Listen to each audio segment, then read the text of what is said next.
ఈరోజు వైఎస్ఆర్ కాంగ్రెస్ పార్టీ అధ్యక్షుడు మాజీ ముఖ్యమంత్రి వైఎస్ జగన్మోహన్ రెడ్డి గారు పుట్టినరోజు సందర్భంగా ఇవాళ పడాలలో ఉన్న వృద్ధుల ఆశ్రమంలో వారికి భోజన సదుపాయాలు కలిగజేసి వారి మధ్యలో మాజీ ముఖ్యమంత్రి వైఎస్ఆర్ కాంగ్రెస్ పార్టీ అధ్యక్షుడు వైఎస్ జగన్మోహన్ రెడ్డి గారు ఎవరైతే పేదలో సుఖ సంతోషాలతో ఉంటారో, ఎవరైతే ఈ రాష్ట్రంలో రైతులు సుఖ సంతోషంగా ఉంటారో, ఎవరైతే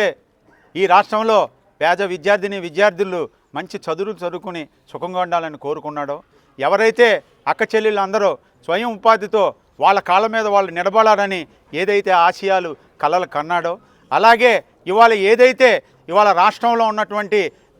పేదలందరికీ కూడా మంచి వైద్యం, మంచి విద్య, వాళ్ళ కాళ్ళ మీద వాళ్ళు నిలబడాలని ఉద్దేశంతో ఇవాళ ఏదైతే ఆయన 5 సంవత్సరాలు ముఖ్యమంత్రిగా పాలించి ఎన్నో కోట్ల రూపాయలు 2,75,000 కోట్లు డీబీటీ కానీ నాన్ డీబీటీ కానీ ప్రజల వద్దకే తీసుకెళ్ళి చాలామంది నాయకులు ఎంతో ఎక్స్పీరియన్స్ ఉండి 40 సంవత్సరాల అనుభవం ఉన్నటువంటి నాయకులు ప్రజల వద్దకే పాలన అని చెప్పడం జరిగింది. కానీ ప్రజల వద్దకు పాలన ఎలా ఉంటుంది అనేది గత ముఖ్యమంత్రి వైఎస్ జగన్మోహన్ రెడ్డి గారు ముఖ్యమంత్రిగా ఉన్న కాలంలో మనందరం కళ్ళకు కట్టినట్టుగా చూసాం. ఇవాళ జగన్మోహన్ రెడ్డి గారు ఏదైనా ఈ రాష్ట్ర ప్రజల కోసం వాళ్ళ సుఖ సంతోషాలతో ఉండడం కోసం ఏదైతే ఇవాళ ఒక పిలుపుని ఏదైతే ఇస్తున్నారో ఆ పిలుపుకి ఇవాళ మీరు కానీ నేను కానీ ఈ రాష్ట్రంలో కానీ ఈ జిల్లాలో కానీ దేశ విదేశాల్లో కూడా ఆయన పిలుపుకు మద్దతు ఇచ్చి అందరూ కూడా ఆయన ఏదైతే పిలిపిస్తారో ఆయన ఏదైతే ఉద్యమానికి స్ఫూర్తినిస్తారో ఆ స్ఫూర్తిని దిగ్విజయంగా వీళ్ళ అమలుపరిచిన జగనన్న మాటే మన తల్లిదండ్రుల మాట, జగనన్న మాటే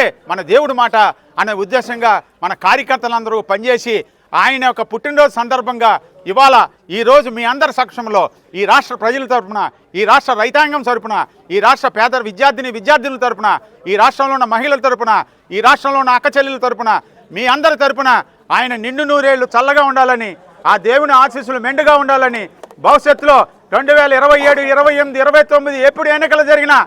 ఆంధ్రప్రదేశ్ ముఖ్యమంత్రిగా మనందరి కార్యకర్తల దీవెనలతో ఆయన ముఖ్యమంత్రిగా అయ్యి జనరంజక పాలన జరపాలని, ఆయన కుటుంబం నిన్ను పిల్లా పాపలతో నుండు నూరేళ్లు ఆ జీసస్ ఆశీస్సులతో, ఆ అల్లా ఆశీస్సులతో, అమ్మవారి ఆశీస్సులతో, ఆ కలియుగ వెంకటేశ్వర స్వామి ఆశీస్సులతో, బొలుసులమ్మ ఆశీస్సులతో, ముత్తలమ్మ తల్లి ఆశీస్సులతో నుండు నూరేళ్లు చల్లగా ఉండాలని, మనందరం ఆయనకి ధైర్యంగా ఉండాలని, వైఎస్ జగన్మోహన్ రెడ్డి గారి బలం మనమేనని, వైఎస్ జగన్మోహన్ రెడ్డి గారికి కార్యకర్తలే ఆయన సైన్యం అని మనందరి తరపున మరొక్కసారి ఆయనకు పుట్టినరోజు శుభాకాంక్షలు తెలియజేసుకుంటూ